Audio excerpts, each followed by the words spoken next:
Tinatawagan ko po si Pastor Tatay Ernie Duabe para po maghatid sa atin ng magandang balita sa araw na ito. Amen. Hallelujah.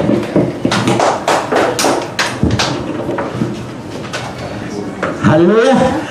Malakas pong palakpakan sa Panginoon. Glory to God. Praise your name, O Lord. Hallelujah. Napakasarap pong magpuri sa Panginoon. Pag ang heart po natin ay condition sa Panginoon, napaka-meaningful po ng word, and then tayo po ay nakakaramdam ng, sabi ng makalangit na pakiramdam na talagang yun ang nais ng Panginoon sa bawat isa sa atin. So maraming pong salamat at meron pang ibang lahi, so I have again to talk in English. Yeah. Okay, so glory to God. Biyaya po yan ng Panginoon. Amen? So tayo po ay laging handa sa lahat ng oras pag tayo tinawag ng Panginoon. You will always be ready and time of season out of season when it comes to the Lord. We prepare always. Yun po yung tinuro sa atin ng ating Panginoon na tayo po ay laging handa. We are like a sundalo na handa palaging dalhin sa gira. So, it's glory to God. Magandang umaga po, mga mahal kong kapatid sa Panginoon. At narito muli tayo para po ay makinig ng salita ng Diyos. Sabi nga ng Panginoon sa buok yan, my sheep heard my voice and know my voice. So, ang ating pong pag-aaralan ngayon ay ang salita po ng Diyos. At ito po ay mayroong significance po sa ating buhay. There is a significance in our life why we are here and God called us.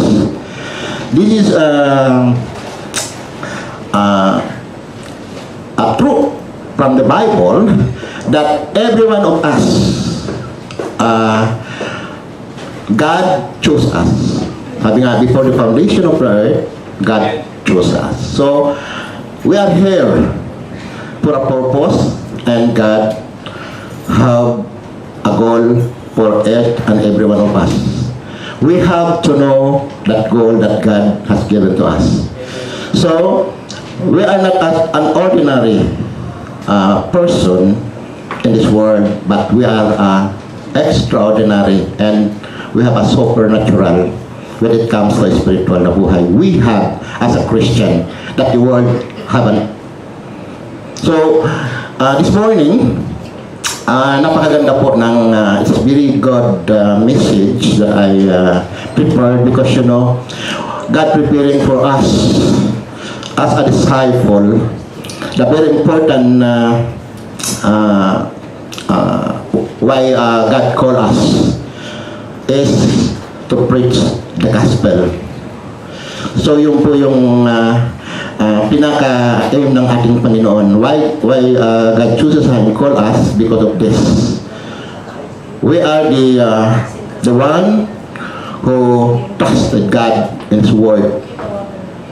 So this morning, we have to know and learn from the life of this first disciple that Jesus called. So we can relate this man, why this Jesus called this man. And if you see this man, it is not qualified as a disciple. See with us. Every one of us, God called in a perfect time and in different way of calling. So, our God is a unique God, and it's not similarity when He called. Different. It is one God, but different way of calling to us. So we have to know these things. Because God is unique. So every one of us, the same Lord, but in different calling. The way na ginagawa ng Panginoon sa atin. But sometimes you have to understand why we are here, why God called us. Sometimes we see our weaknesses and we see that I'm not worthy. So that is not the reason. But why? Because the Master of all Masters has called us. And He provides everything what we want. He is a great provider. So everything in aspect in your life, God will supply. So that is put in our spiritual life that Jesus is complete. When He rose from the dead at the cross, all has provided for us as a Christian. And God called us. Hindi po tayo tinawag niya para po magkulang siya. Kundi, He called us to put His life, to put His word, to trust us. In everything we need is God is provider. So, we have to put in our mind that God is the one who created. He is a creation. He is the one who created the world from nothing to something. So we can see that our life is not worth to be His son, but because of the work and the cross of Calvary, we are worthy to the front of God. So this morning, we have to learn and know some point of the life of this disciple. So we can meet as an encouragement to walk with Jesus. This man, if we have to study, his character is not suitable for being the man of God. But because of grace of God, he is worthy to become a disciple of Christ. So, the title of the our message today is The Calling of the First Disciple. Okay, and Luke chapter 5, verse 1 to 11. I will get it from NIV. Okay? So I will read it.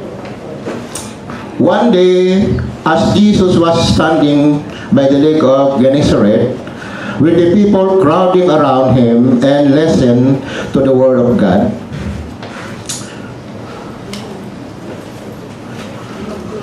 okay. He saw at the water edge two boats left there by the fishermen who were washing their nets. Verse 3, he got enter one of the boat, the one belonging to Simon, and asked him to put out a little from shore.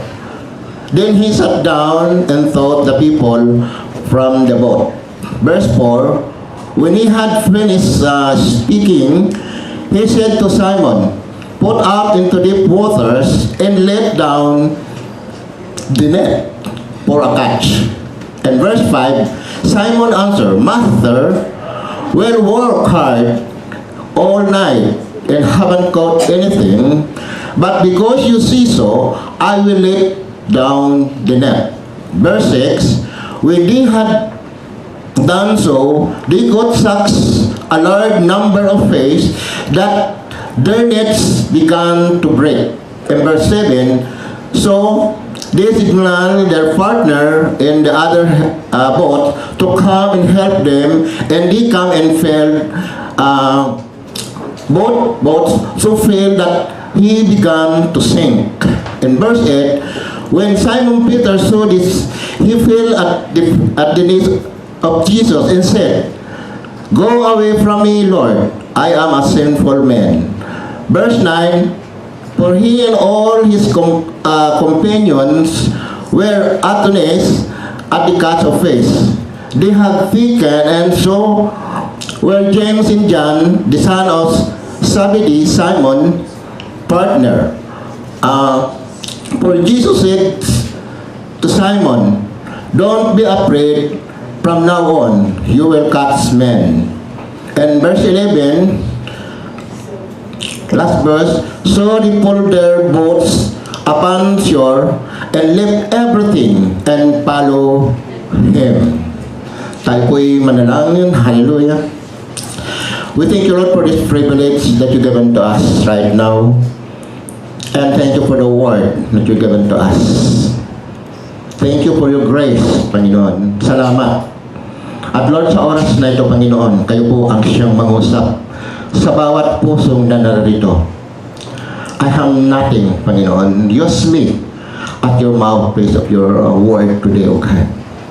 And pagpalain mo po, Panginoon, ang mga salita niyo sa umagang ito na isang buhay sa kanilang mga puso, Panginoon, that will grow, Panginoon, and share to the other people that don't have a relationship with you.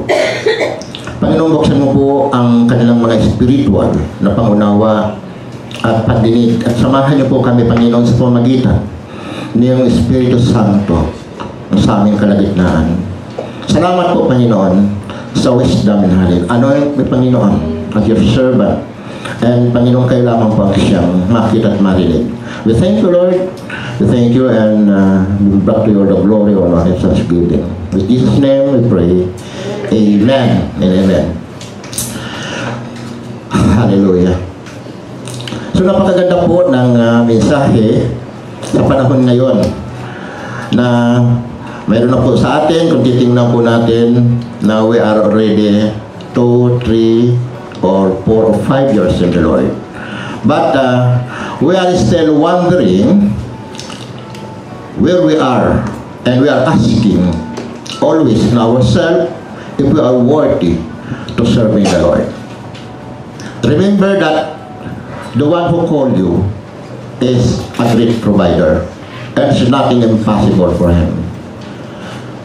And we have to believe that Jesus' word is truth, and the truth shall set you free. So we have to understand all of the things so that we can do what God wants us to do. So we have to say that God is impossible, it's possibility that we are. If we, the secret is follow and obey His word. Okay, so before we proceed to the topic, we have to learn first who is Peter, in what kind of person is Peter. We have to learn that the first disciple that Jesus called is Peter. So we have to know that in Peter's life, we can say ourselves, not the ability of this person, but the grace of God that worked in this person. And the same thing with us also, the same God that called Peter and is still is God today. And they can make impossible things in our life. So we have to know the life of Peter so that we can relate what is the message today. Okay. So as the title, the calling of the disciple, and Luke 5:1-11. Jesus always, when he go in some place, people are amazed, and people always gathering, and there's a crowd form. And also same with before in Sakeo, there's also the same thing. And this one also, the same that happened. They are in the sea at the time, and the fisherman already finished the job to cut fish, but Jesus there standing. This saw that something wrong for these people. They are enjoying to fix the net all overnight, but something missing to them, being a fisherman. It is simple for a people like Peter, a professional fisherman that cannot catch fish. It's very simple because he's a professional, but it's not sea. Or sometimes he's a professional and a businessman about these things that he worked, fishing. But at that time, he didn't catch fish. So it's a big discouragement for him to face the people, especially he's a businessman, and something are selling their fish, they catch, but they don't have to give. So it's a big question, being a professional fisherman for Peter. But we can see that Peter is not discouraged about these things. And always Jesus, when he preached, he's not only preaching the word, but he need the people to give what he want, what he need in this life. So, being preaching the word of God at the time Jesus, they are standing, and they saw the boats there in the water edge. And because he is preaching the word of God, they take the boat. It is coincidence that is one boat is the owner is Simon Peter. There is a significance of this situation. A boat used by Jesus to preach God, and the owner of the boat used Jesus as the preacher. So there is correlated of the situation. And it's not coincidence that many boats there, but they choose the boat of Peter. And this person, the owner, is chosen as the instrument of his word. So God is perfect. When he moves to our life, is a perfect God. We cannot say that God is wrong.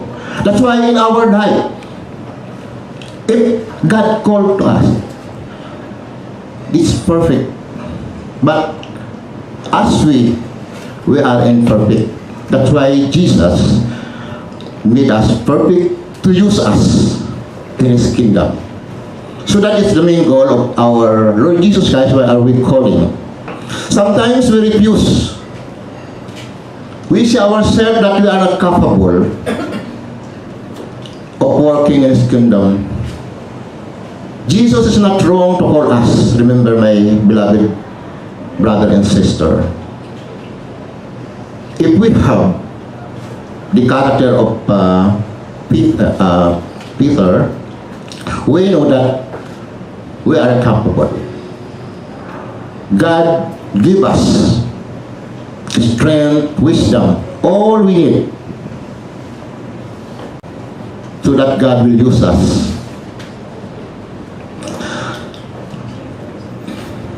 Okay, I will get something in that text to impress and to know why Jesus called Peter as a fishers of men. Because in his profession, they are called fishers of fish. But because Jesus called us, they are entitled to call him as a fishers of men. And it is not difficult for Peter because they obey God. They follow what Jesus told him. They heard the voice and they know how to follow and obey Jesus. Even the circumstances that he do. Remember that Peter is the pillar of the church. That's why Peter has a difficult, a crucial work that God given to him, because he's the one first, the pillar of the church. This is the main reason why Peter is called by God.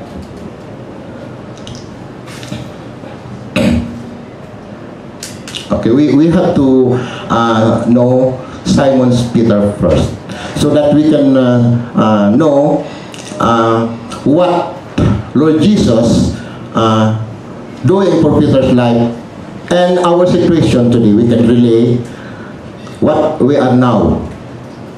Because Peter is not perfect. Even if you know Peter is not, he is an school. He didn't go to school. And he is an ordinary person. That's why when he preached in Acts chapter, the book of Acts, people were amazed. Same with Jesus Christ. When they are still young, they preached inside the temple, and the Pharisees were amazed Jesus. They tell, who is this child? He is only the son of the carpenter. But their ability that God given to him is so amazing.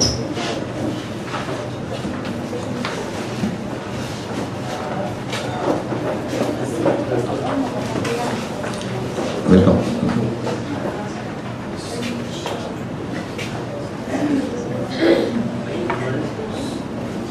Okay. I will read some life of Peter that is so significant in the text. We know that Peter, we can hear the character of Peter, which sometimes we can see in our life. But God molded Peter, and he is used mightily. Okay. Simon Peter, also known as Cephas, was one of the first followers of Jesus Christ. He was an outspoken and ardent. Masalita po siya at siya'y mapusok. Masalita siya at siya'y mapusok, yung po kanyang karakter. One of his Jesus disciple. Okay. And Peter is the closest friend of our Lord Jesus and a pillar of the church. Peter was enthusiastic, strong-willed, and impulsive in a time brass. Enthusiastic, matapang siya, and he will strong-willed, and impulsive, yung pabigla-bigla. So this is our common attitude that Peter has also. Peter had several falling. Mayroon din siyang up and down na buhay. Same thing with us also. And still the Lord who chose him continue to mold him into exactly who he intended Peter to. Remember po, as a son of God, or God called us, in our way of going to Jesus' life, there is something happen. That's why we are always saying to ourselves that we are not worthy. The same thing also, who molded us? Jesus. So in every day of our life, we must know that something happening, we have to learn. That is the way of God doing us, because we are the Son of God. We receive Jesus as our personal Lord and Savior. Remember, the important things here is the relationship to our Lord Jesus Christ. Amen? And the second is to follow and obey Him. That is the reason. And behind that, if you are lacking of these things, we are keep on complaining our life and doing what God wants us to do. Remember that God is a patient. He is a loving God. In every day in our life, He is there always to see us. That's why Jesus wants us to follow. The same thing with Peter. Okay, paano ba na Simon met Jesus through his brother Andrew. who had followed Jesus after hearing John the Baptist. Proclaiming that Jesus was the Lamb of God, Andrew immediately went to find his brother to bring him to Jesus. Upon meeting Simon, Jesus gave him a new name, Cephas, means in Aramaic and in Greek is Peter. This is a common attitude of our Christian. If you receive Jesus in your life, what thing that you should do is to share that goodness to others. So the same thing with Andrew. At the time, Andrew know that Peter need Jesus. So bring them and share the goodness of God, and Jesus met Simon. That is the way Jesus way to meet Peter. For the next 3 years, Peter lived as a disciple of the Lord Jesus. Being a natural born, Peter become spokesman of the 12. Siya po yung pinaka, kasi ano nga po siya, yung masalita. He is the spokesman of the 12. So he used that natural attitude of Peter to the 12 disciples. Being a natural born, Peter became a spokesman for the 12. More significantly, it was Peter who first confessed Jesus as the Christ, the Son of the living God. So we can see that Jesus Christ chose Peter, because at the time only Peter, the disciple of Christ, who knows that Jesus as the Messiah, the Son of the living God. So one character of Jesus Christ, Peter, is he knows the spiritual things above that God given. So Jesus Christ is see into the life of Peter. And Peter and John will give him the special task of preparing a final Passover meal.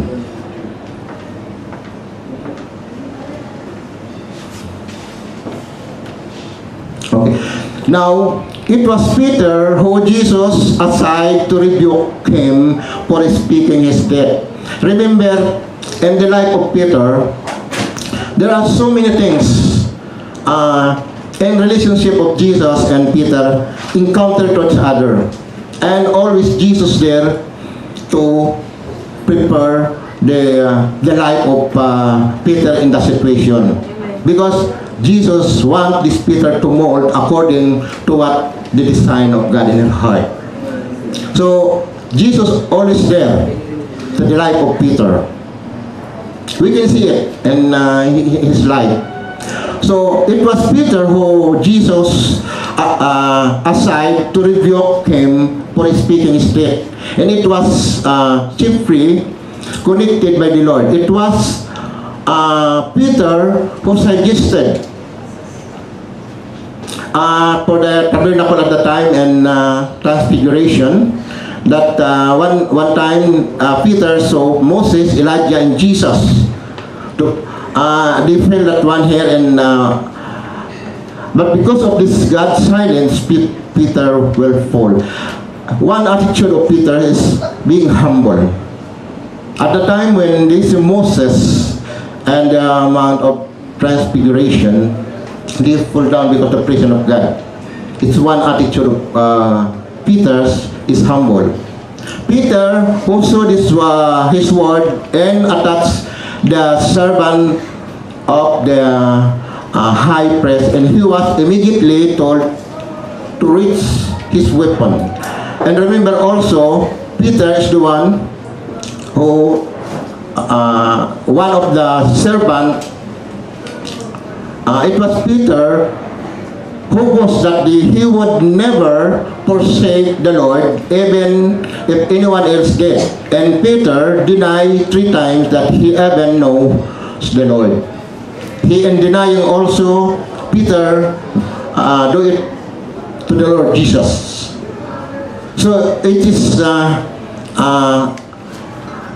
being a Christian, sometimes we can say to ourselves that we are lie or we deny, but you are not worthy to God. No, it's not. Even Peter do it, but why God used Peter? So we have always to remember our weaknesses is not hindrance to serve the Lord.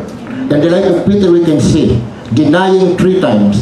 And he witnessed what the Lord is, but he denied. Even to us, as a Christian, it is not the reason why we are give up or stop to follow Jesus because of these weaknesses. Remember that Jesus is the one who mold us, who called us for a purpose. Now, through all of this, Peter up and down also. They have up and down. They sometimes go and sometimes stop, go and stop. But he continue. No? So we have to know this one. Sometimes we feel that one, but Peter continue. And Peter believed that he's nothing, but because Jesus is in her, he's something. That's why this is the attitude of Peter. And we have this kind of attitude. So we have to, and what happened to all of this, Peter up and down, the Lord Jesus remains loving Lord and faithful guide. Jesus reaffirms Simon as a Peter the rock, promising that he would be an instrument and establishing Jesus' church. Remember, like this. That's why even though Peter doing these things to Jesus, but because Jesus know the heart of Peter, he continue molding and giving encouragement so that Peter's life will use as instrument.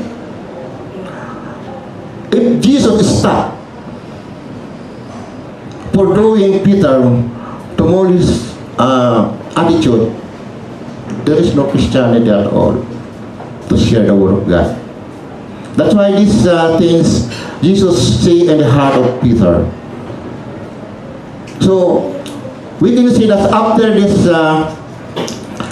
reservation, Jesus especially named Peter as one who needed to hear the good news and repeating the miracles of the Lord cast of faith. So at that time, as Jesus said that Peter is like this, so he met there in the seashore,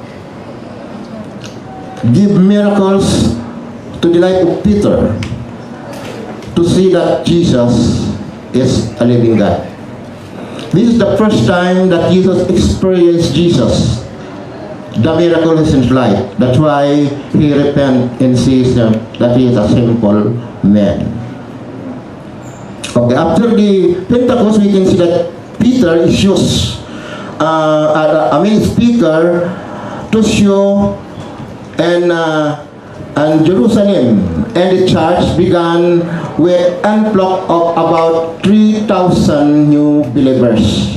But because of preaching of Peter, people are coming, started to hear the word of God to Peter.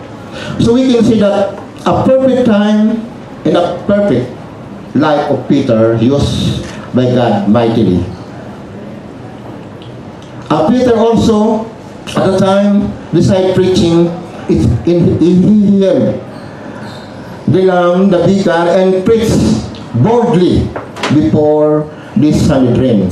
So, aside from preaching, aside from healing the sick, and he did boldly to share the word of God. So even you cannot speak at the front of people, like me, my attitude, I'm hiding to speak. But because the grace of God can give me boldly, I can talk to you now in front of you, little by little. So this is the grace of God. It is true that Jesus is true to the life of Peter because we experience these things. That's why Peter, he cannot, give a reason beside of his weaknesses, but foresaw what God has telling to them to preach the gospel. So it is not discouragement to us. Even we speak our dialect, like Pakistan dialect or whatsoever dialect. And God grace and a perfect time like Peter, we can speak. Because God has a plan for us and there's nothing impossible for Him. Amen? So my dear brother and sister in Christ, don't discourage. Be like Peter so that we can do what God wants us to do in our life. And in my experience as a person, when I go here in the church and I see different nationality, I have feel nervous. But God telling me, I call you like Peter. That's why I preach Peter life to encourage. And one day, I will speak fluent because God grace. But because of the God grace. Amen? For the benefit of that nationality. Because why God spoke to me. And a small voice that it's not only for the Filipino. It is for the different nationality. My word is for all, not for Filipino. Amen? Amen. So that's why say I have to do it. Even the English is little by little, but I know you can understand by the grace of God. Amen? So that is the boldness. What God doing to every one of us. Remember, that is God's grace and nothing impossible for Him. Amen? So I bless for Pastor Aslam Wendy also. Lord, thank you that because Pastor Aslam is my encourager to speak also. so I praise God. I praise God because we do it not for ourselves. This is for the glory of God because God called us and equipped us and provide everything what we want. So this is the grace of God. Jesus promised that Peter would be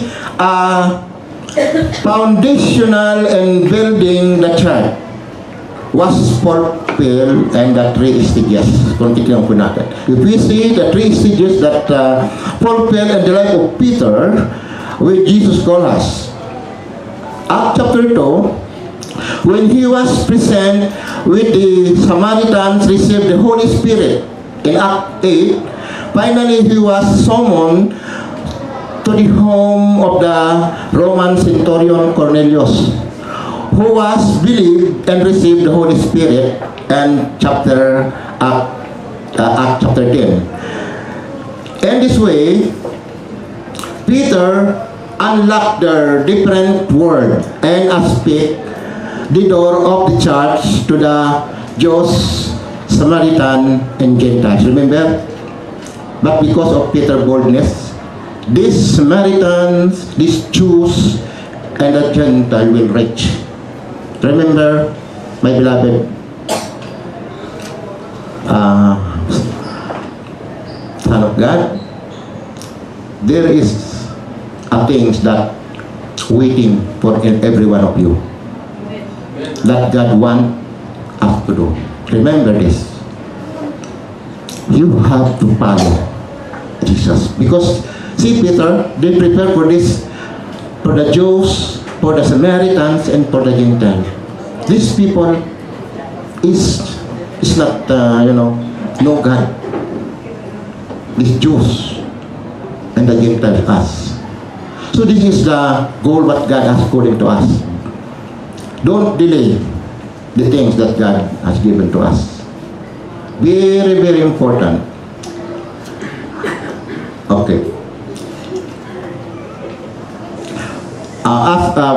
Peter as a disciple experienced some growth of pain. At first, he had resisted talking to the gospel to Cornelius, a Gentile. The same thing also with us. Peter refuses also. But Peter continue. That is the secret of Peter. However, when he saw he received the Holy Spirit in this manner, he had Peter include that God has not show favoritism. Yes. No? He didn't choose only one. Peter, no. He chose for us. There is no favoritism for God. Amen? So after that, Peter is strongly dependent the Gentile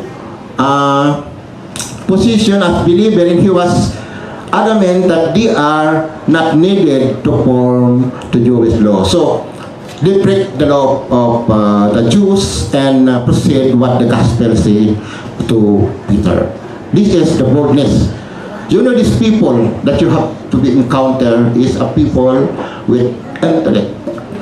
This is what we face. The people, they study, the professional, something, but remember, who is lacking to these people is Jesus. And you have Jesus. So this is the what you have to think. Another episode of growth in Peter's life concerned to visit to Antioch when he enjoyed the fellowshipping of Gentiles believers. Never when the same negative legalistic Jews arrived in Antioch, Peter to appear them with John from the Gentiles Christian. The Apostle Paul saw this as hypocrisy and called us to Peter's face. So we can see that Peter enjoying fellowship to the other people in Antioch. It shows that Peter is already molded. They enjoy fellowshipping for the other people. Same thing with us here and other churches. We enjoy fellowshipping because every one of us received the Holy Spirit of God that give us unity. That the same thing with Peter experienced before. The same. Peter's life spent time with John, who wrote the Gospel of Mark based on Peter's remembrance of his time with Jesus. Peter wrote two epistles, 1 Peter and 2 Peter, between AD 60 and 68. Jesus did not, Peter would be Jesus said that Peter would be a martyr, that a prophecy fulfilled, presumably during Herod's reign. Tradition has it that Peter was crucified up and down in Rome. Okay, this is very important. Aside from things that I experienced of Peter, Jesus himself said that he is doing these things and he martyred. Remember, it is a powerful things that we have to know. If you see that somebody will tell you, but because of your preaching, you are put like it today, this is not the hindrance to stop. Because Peter know already that he has martyred, but he's doing well what God has wanting to do. He follow. He don't got fear what happened to him. So this is what to be fair as a Christian, calling by God. Even we know that in that place you are called by somebody to preach the gospel. Go there. Don't be afraid. For me, I shared to the one sister why it comes to me that I am so have joy When I see somebody will catch me and put to jail because of preaching, I'm so happy. Or even not put to jail or kill me because of our preaching the word of God. I'm so happy. I'm not afraid. Why? Because death is profitable for me. And this is the time that I can face Jesus. Amen? That is the time. Don't be afraid to share the gospel. Because somebody will kill you because you are sharing the word of God. No, it's not. You have.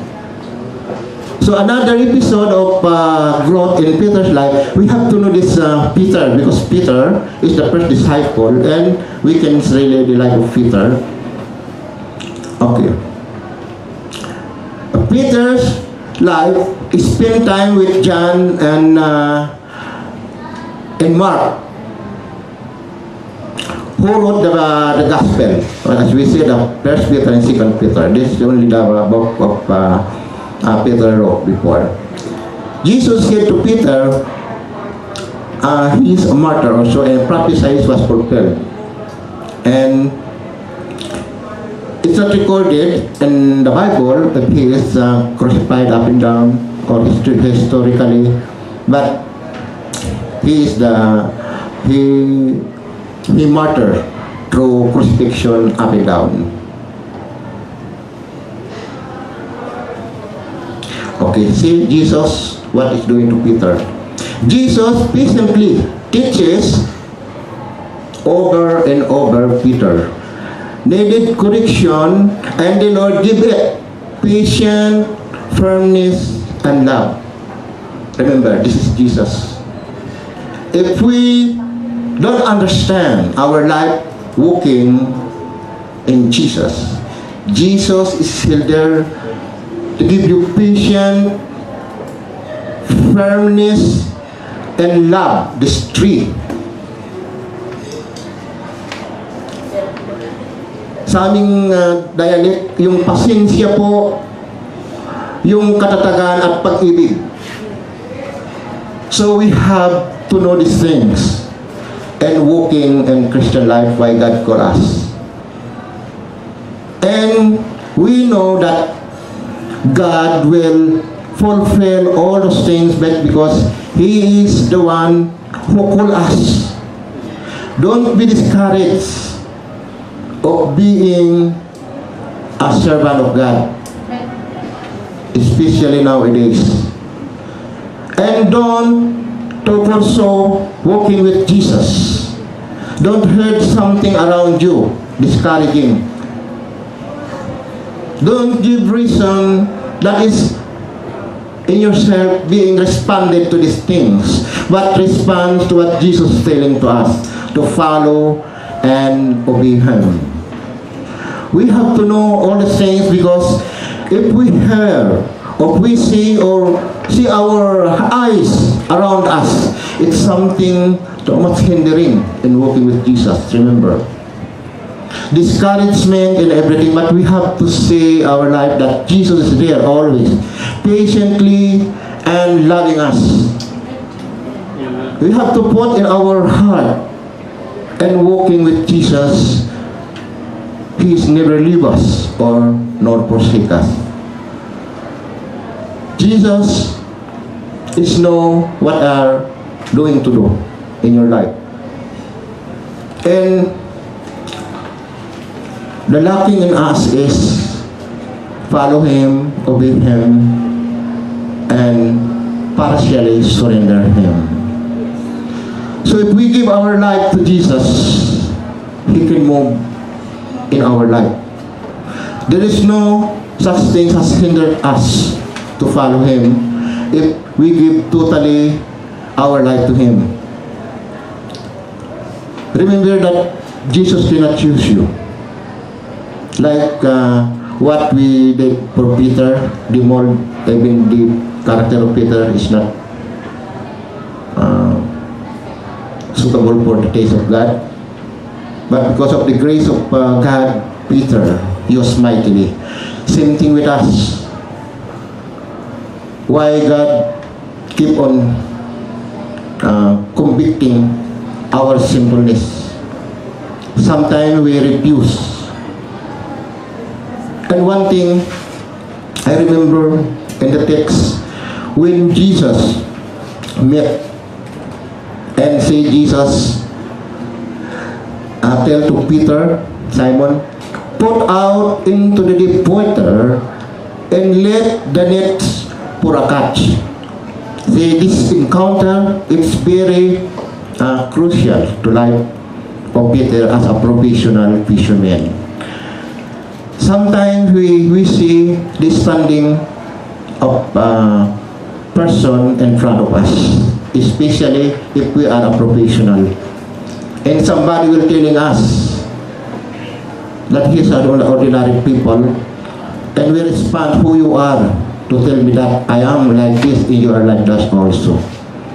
But Peter in the situation, they don't say that he knows the profession of Jesus is a carpenter, but he don't respond that you, Lord, you are a carpenter. I am a professional fisherman.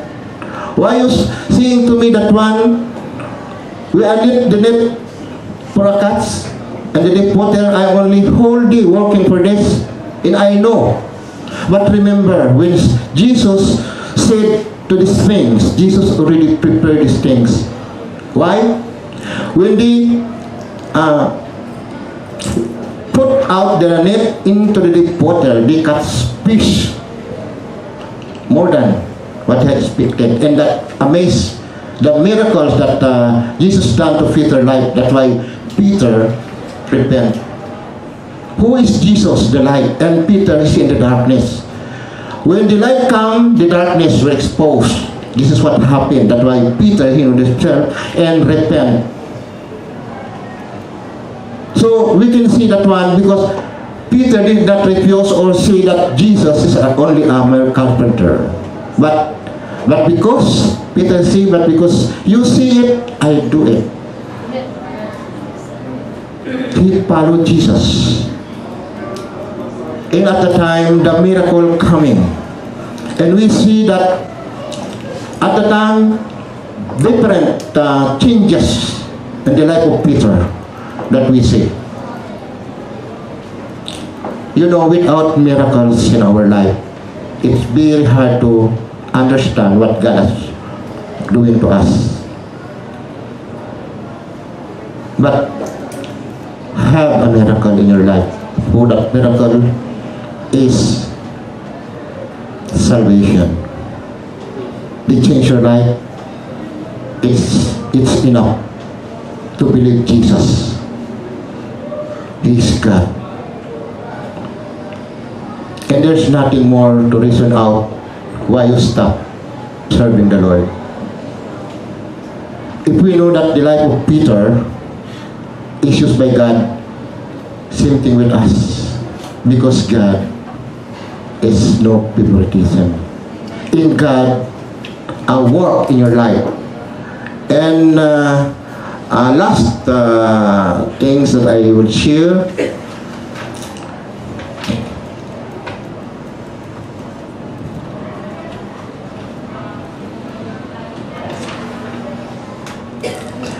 Okay, in Philippians, in Philippians, we had a try to verse.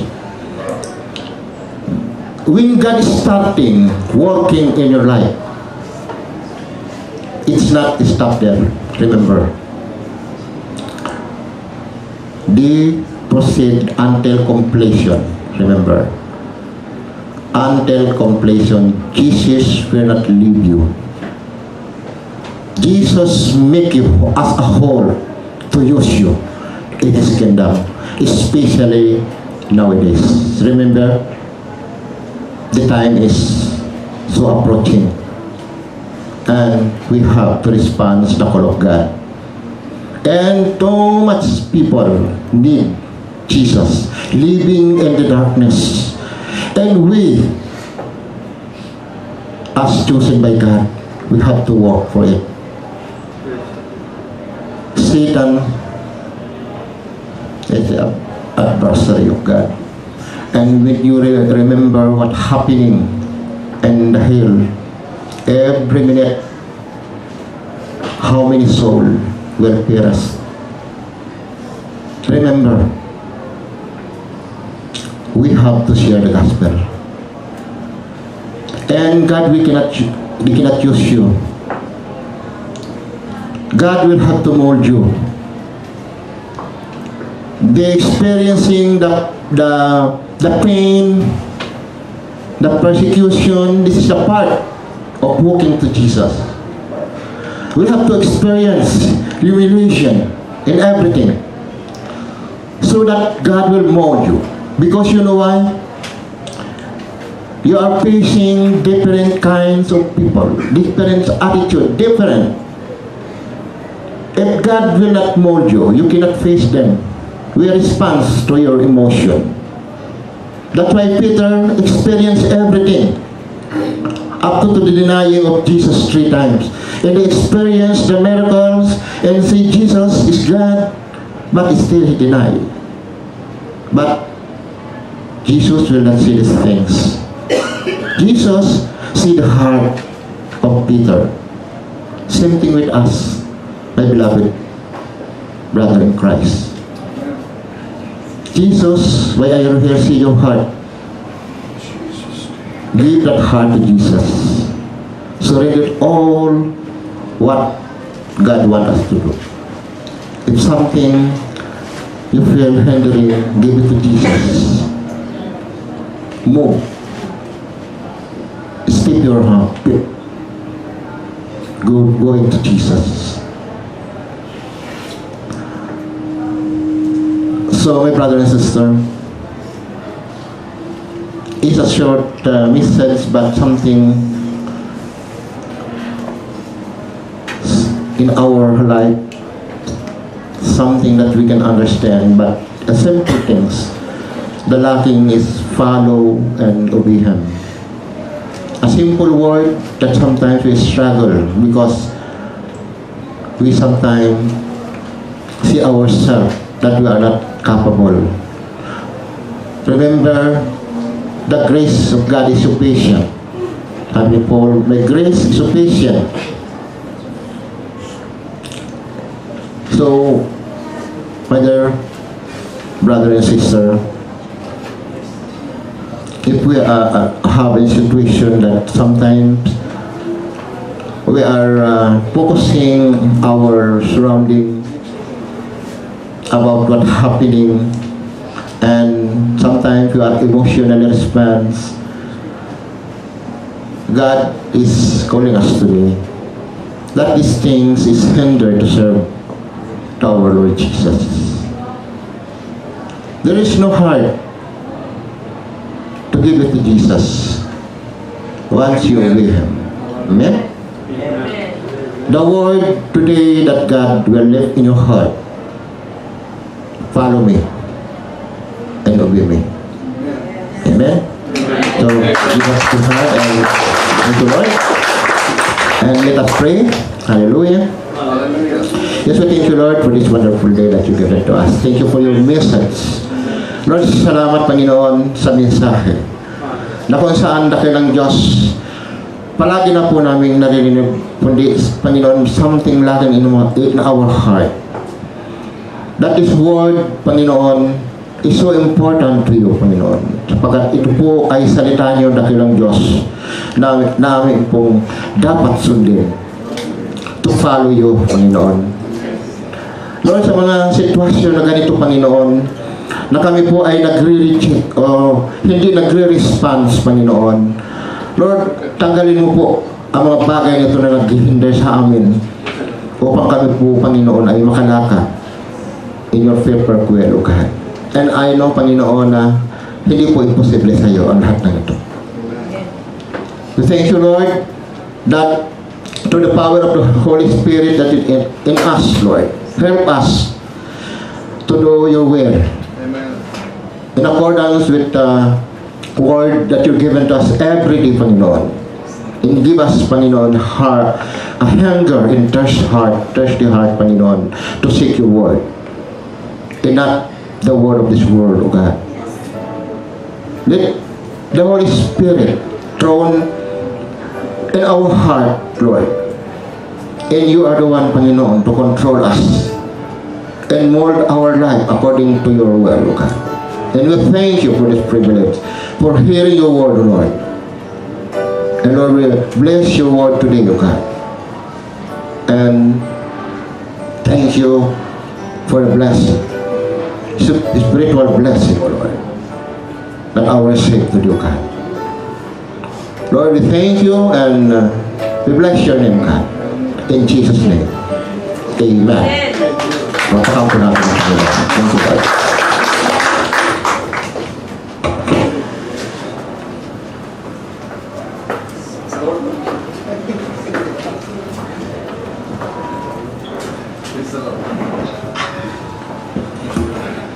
Praise the Lord.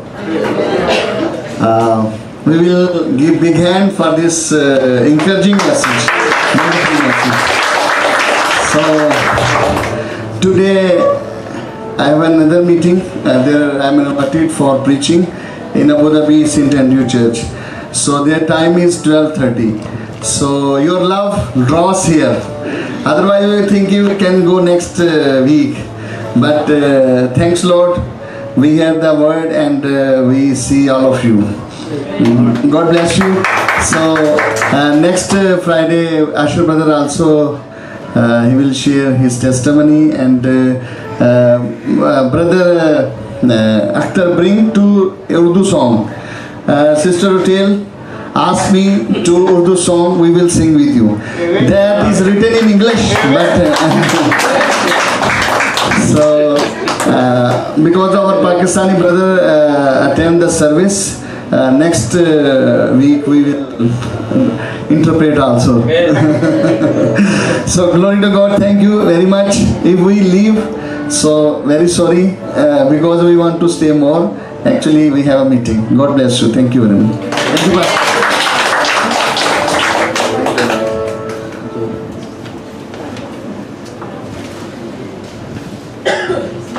God bless. Let's give a clap for our brothers who are going to another church for our ministry. Amen.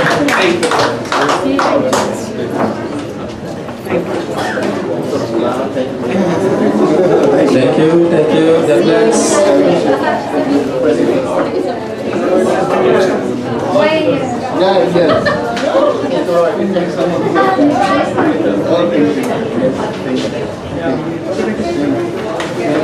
So next Friday, Pastor Aslam promised us that he will be with us up to the finish of our worship service. Amen. And we'll be privileged to hear a testimony also from our brother next Friday. Amen. Praise the Lord. So I want to call Sergia.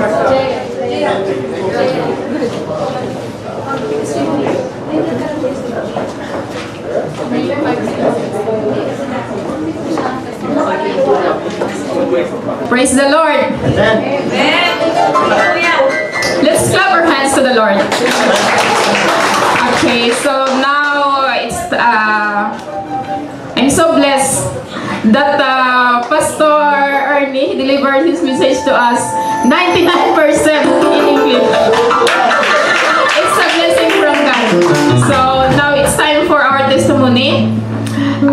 Sinong may gusto na mag-share ng kanilang mga testimony, you are welcome po, brothers and sisters. Don't be hesitate to come and share with us your testimony. Yung mga experiences nyo po sa Panginoon, i-share nyo po sa ating mga kapatid because it will serve as a channel of blessing po sa ating lahat. Because I believe that the testimony of a true believer who experienced God's goodness and faithfulness in their lives are always supernatural. Amen po ba? Amen. So, sino po ang gusto mong testimony mag-share? 3 minutes lang po. Okay, let us welcome Sis Angie. It's your turn. 3 minutes lang na po. Pwedeng humirit ng konti. Praise the Lord! God is so good! All the time. That is good. Oh my God. Until now, I'm still... Nung nararamdaman ko pa rin yung... Nararamdaman ko nung last Friday. As I told you last night na yung pag-test ng Panginoon sa akin on that night, I really feel something changed to myself. I really feel something changed to my heart. Na parang gumaan talaga yung puso ko. Na gusto niyang iparamdam to seek more, to know more about Him. Thank you, Lord. Thank you, Jesus. Alam ko na nag-uumpisa na rin yung paggamit niya sa akin. And thank you so much na nakakatayo na ako sa harap. Hindi na ako ninenervyos. And I'm proud of that. Dahil alam ko, nandyan siya lagi. Thank you, Lord. Thank you, Jesus.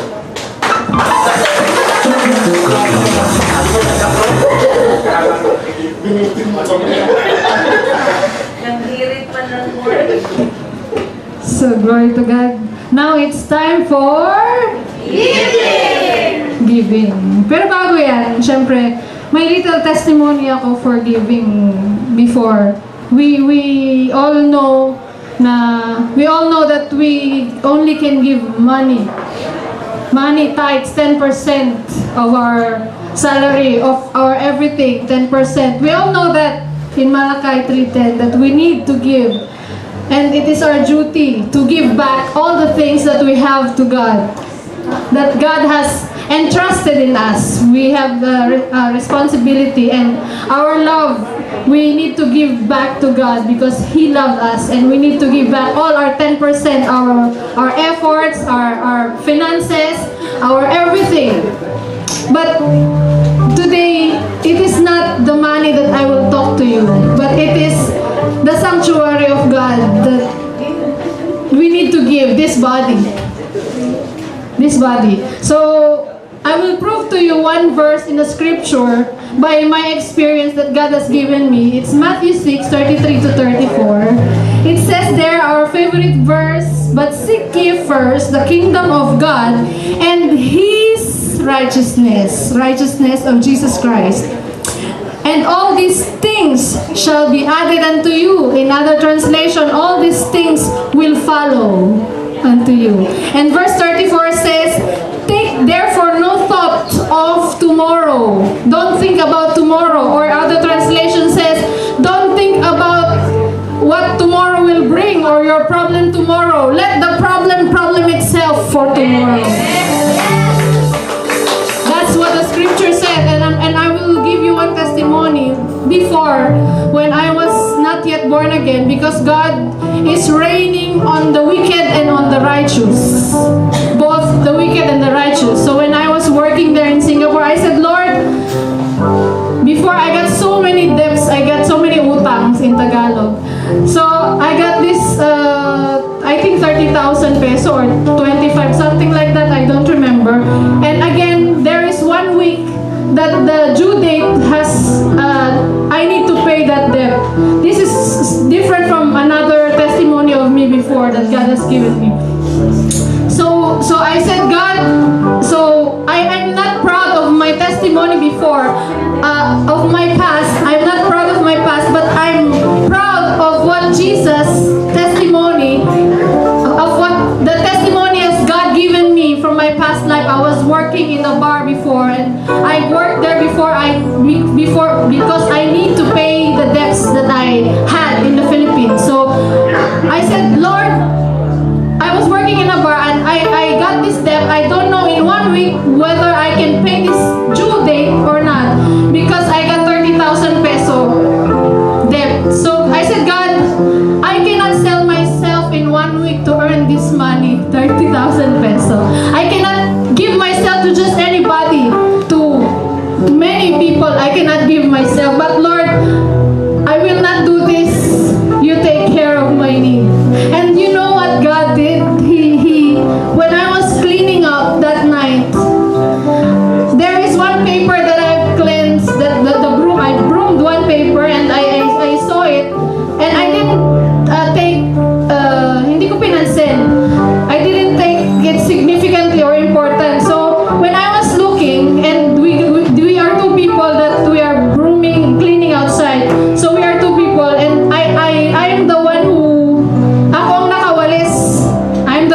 picture, and when I saw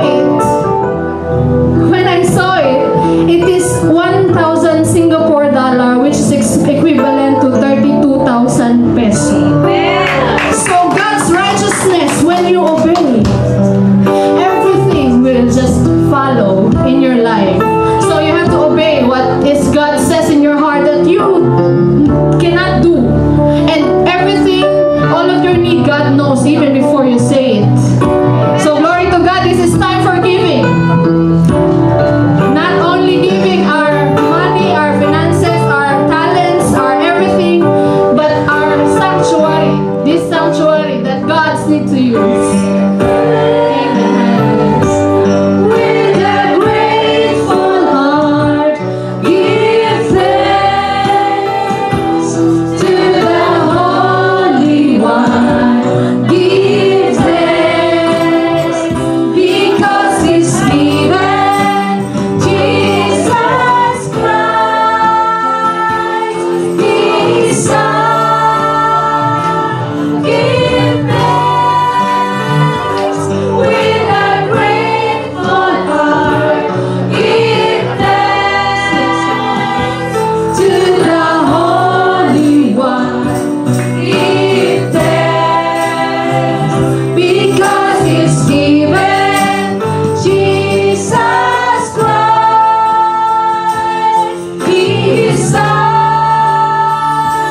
And now let the weak say, I am strong. Let the poor say, I am rich because of what the Lord has done for us. And now let the weak say, I am strong. Let the poor say, I am rich because of what the Lord has done for us. Give thanks.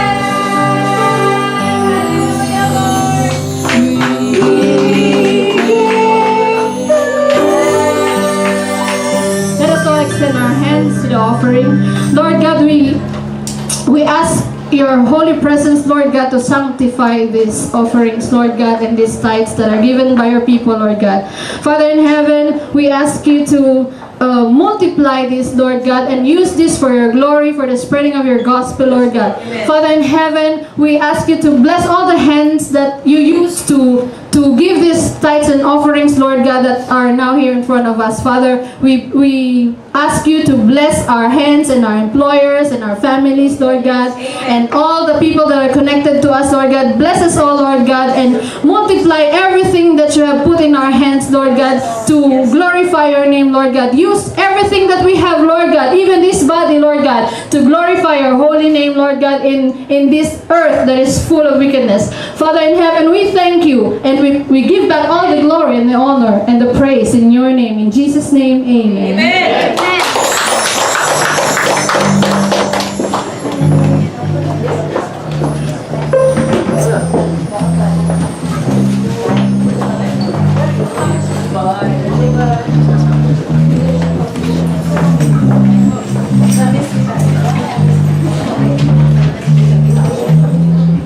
Pasensya na po at mukha ko lang po yata ang nandito sa harap lagi.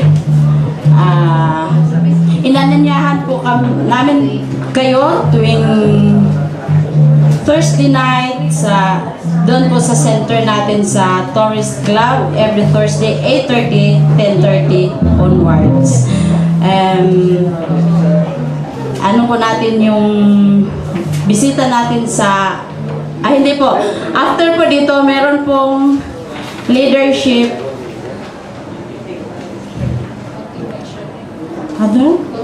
continuation series. Po, meron po. Doon po sa church center. And then, tinatawagan ko po si Sis Jane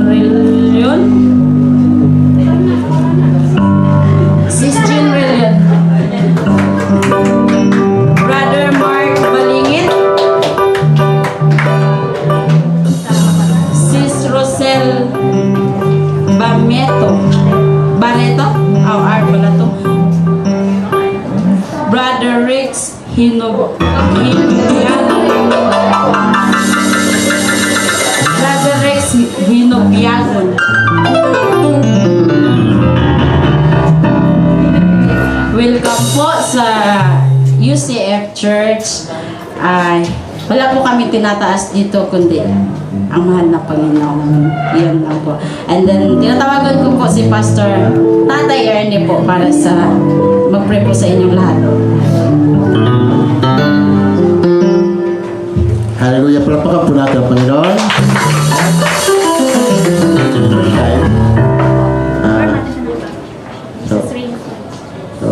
Okay. Okay, first time. First time po. Ito. Anak ko ito. Yes, glory to God. So, napakabuti ng Panginoon dahil fellowship is very important. Anak, di ba?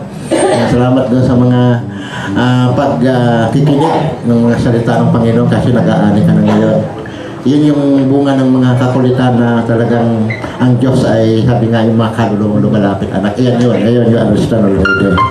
Amen. And thank you for coming, for visiting us, and for strengthening us. No?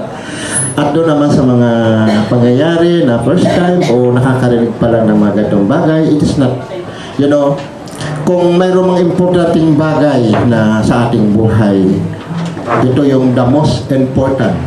Ito ngayon na na-witness nyo, naranasan nyo. Kasi po ang mga bagay dito sa mundo ay mawawala. Pero po ito ay sinasabing everlasting.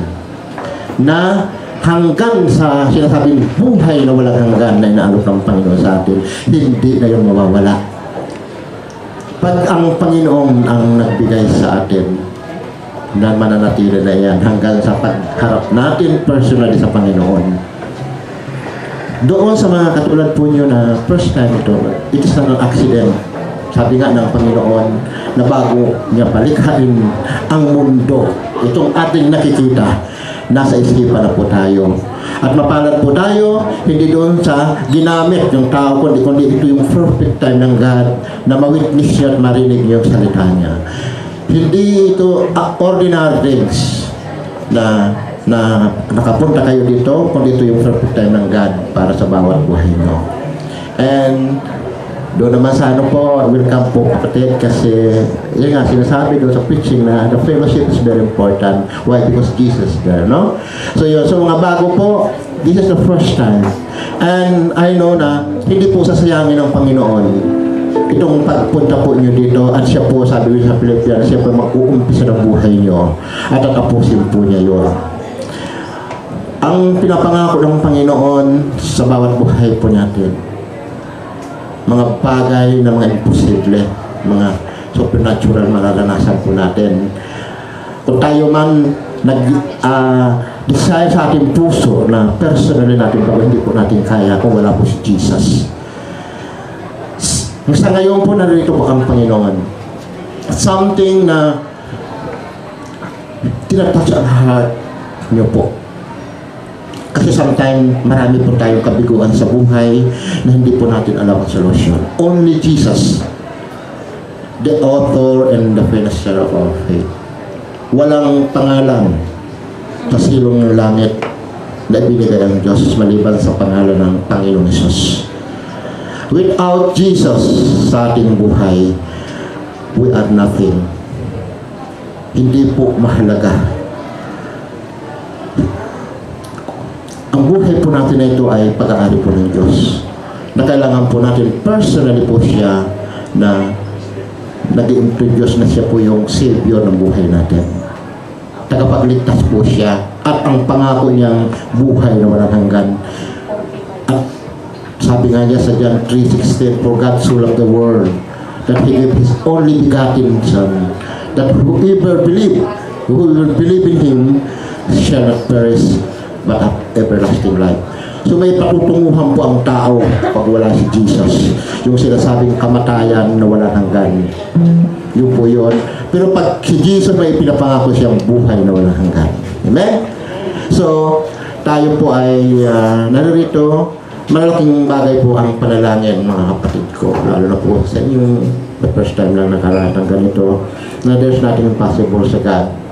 Ang sabi nga, hearing the word of God, doon po magsisimula ang pananampalataya. So, this is the time. Amen? And we have to pray for you. Tayo po ay taas natin ating mga kamay, mga kapatid natin ito. Panginoon, maraming po salamat muli sa pribilehiyong pinagkakaloob mo, God, sa oras na ito. Although, Panginoon, sa aming mga bago na hindi po namin lubusan maintindihan, but, Panginoon, there's nothing impossible for you, Lord. Ikaw po, Panginoon, ang nagdisenyo ng aming mga puso. At ikaw din po, Panginoon, ang nakakalam kung anong kakulangan nito, God. And God, sa oras na ito, narito po sila, Panginoon. May plano po kayo, Panginoon, sa bawat buhay nila. Panginoon, hindi po to aksidente para sila'y naririto, bagkus Lord, plinano mo po, Panginoon. Maaari, Panginoon, ang mga bagay nito hindi nila maintindihan ngayon. Pero Lord, ikaw po, Panginoon, ang nagsabi sa iyong salita na hindi mo kami iwan at pababayaan man. Sa aming paglakad, Panginoon, sa araw-araw na ito, kayo po, Panginoon, ang siyang magagabay tungo na kilang Diyos. Doon sa patutunguhan mo, Panginoon. Sapagkat ito po, Panginoon, ang iyong nais. Kung bakit, Lord, pinarinig mo ang iyong mga salita at pinarana sa iyong kapangyarihan sapagkat may plano po kayo sa bawat buhay nila. And Lord, salamat dahil ito po opportunity, Panginoon, sa kanilang mga buhay. Lord, I pray sa oras na ito na ikaw po, Panginoon, ang magtatouch ng heart nila. At ikaw po, Panginoon, ang patuloy na mag-iingat sa kanila. Sa mga pangyayari o circumstances sa buhay nila, patuloy kayo mangusap ng personal, Panginoon. Ikaw po, Panginoon, maghayag na ikaw yung Diyos na tagapagligtas at Panginoon ng lahat. Mangusap kayo, Panginoon, sa personal na kaparaanan. Maging, Panginoon, sa kanilang mga trabaho, Panginoon, patuloy niyo, Panginoon, silang ingatan. At Lord, uhawin mo po, Panginoon, ang bawat puso nila, Panginoon, sa iyong mga salita, na kayo, Panginoon, ang hanapin sa bawat segundo na yung nilikha, Panginoon, ng kahat. Lord, salamat po, Panginoon, dahil ang mga bagay na ito ay hindi masasayang. Bakit ito, Panginoon, sinabi mong kayamanan sa langit, God, na hindi po kaya sirain, umusin, Panginoon. At salamat, Panginoon, dahil ito'y pagpapalang espiritual sa bawat isa na kilong Diyos. At salamat sa grace and mercy at pag-ibig mo, Panginoon, na siyang patuloy na kilang Diyos na nangunguna sa bawat isa sa kanila. And I pray sa oras na ito, Panginoon, na ikaw po, Panginoon, ang mag-open ng heart nila, God. Sa mga circumstansya man, Panginoon, miracles man, ma-witness nila o maririnig niyang salita, Panginoon, patuloy kayong mangusap personally sa kanila, God. Maging sa mga kapatid ko po, Panginoon, salamat po sa ginako niyo po, Panginoon. Panginoon, salamat dahil ito yung silbing kalakasan po sa amin. At salamat po sa buhay nila sa paggamit niyo, Panginoon. Continue, Panginoon, use them mightily, Panginoon, na pagbabahagi na yung salita, Panginoon, God. Give him boldly, Panginoon, wisdom and knowledge to share your word, Lord God. At salamat, Panginoon, sa oras na ito. Tunay nga, dakilang Diyos, ng lahat ng ito, Panginoon, ay binabalik po namin sa iyo ng kaput pa sa salamat sa tanging pangalan po na Panginoon Jesus. Amen. I-welcome po natin ang mga kapatid. Thank you, Lord. Hallelujah. I'm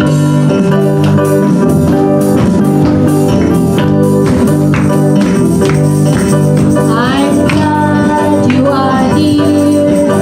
I'm glad you are here. I want to share my love with you.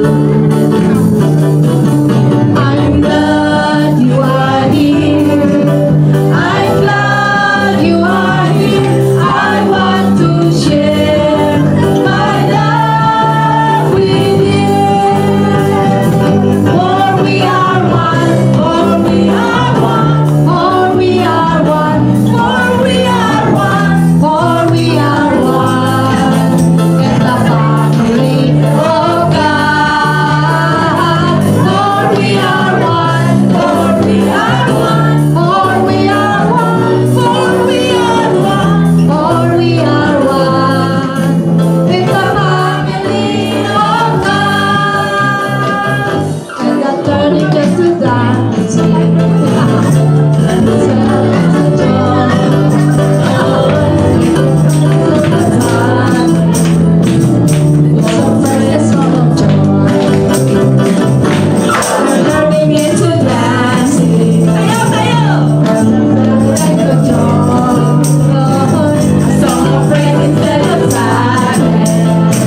closing prayer, meron po akong patagdagang announcement. Mamaya po after the service, doon po tayo sa center, yung mga leaders. Meron po tayong leadership series. Patuloy po natin yung ating nasimulan. And choir, next Friday, meron po tayong practice. Okay? And po natin yung ating mga bosses for the next Friday because next month we're going to present to the church. Amen. So we'd like everybody to close our eyes and let's pray for the Lord. Father, we thank you for this day. Thank you, Lord God, for the wonderful worship that we have in you. Thank you, Lord God, for the fellowship. Thank you, Lord, for the lives of your people. Thank you for the commitment. Thank you, Lord God, for your servant, Lord God, that you have used this morning, Lord God, to declare your word. Thank you, Lord, for all the blessings that we receive from you, Lord God. And as we depart from this place, Lord God, let your Holy Spirit be with us. And Lord God, bind us with your love, Lord God, that even if we are separated physically, Lord God, but we are united in the Spirit. Continue, Lord God, to bless your people, even, Lord God, sa kanilang mga trabaho. I-bless mo, Lord God, ang mga trabaho ng kanilang mga kamay. At lahat-lahat po na kanilang gagawin, Lord, ay magbibigay po ng blessings, Panginoon, sa kanilang mga kakilala, sa kasamaan sa trabaho, and much of all, Lord God, para sa kanilang pamilya, sa Pilipinas, Panginoon. Lord, today, we want to give you back the glory, and all the honor, and all power, and authority, Lord God, belongs to you. In Jesus' name. Taas po natin ating mga kamay for benediction. Now unto him that is able to keep you from falling, and to present you faultless before the presence of his glory with exceeding joy. To the only wise God, our Savior, be glory and majesty, dominion and power, both now and ever. Amen. Let's pray for the food. Lord, once again, we thank you for the blessings. Lord God, for all the blessings that you have given to us. Even, Lord God, for this food that we are about to partake. Bless this, Lord. Sanctify this as we receive this with thanksgiving. Lord God, with joy in our hearts, Lord God, as we continue our fellowship before you. Bless these hands, Lord God, who prepare this food. Lord God, continue to shower your blessing upon the business, Lord God, that we are using right now, God. Thank you, Lord God. We want to give you back all the glory. In Jesus' name we pray. Amen.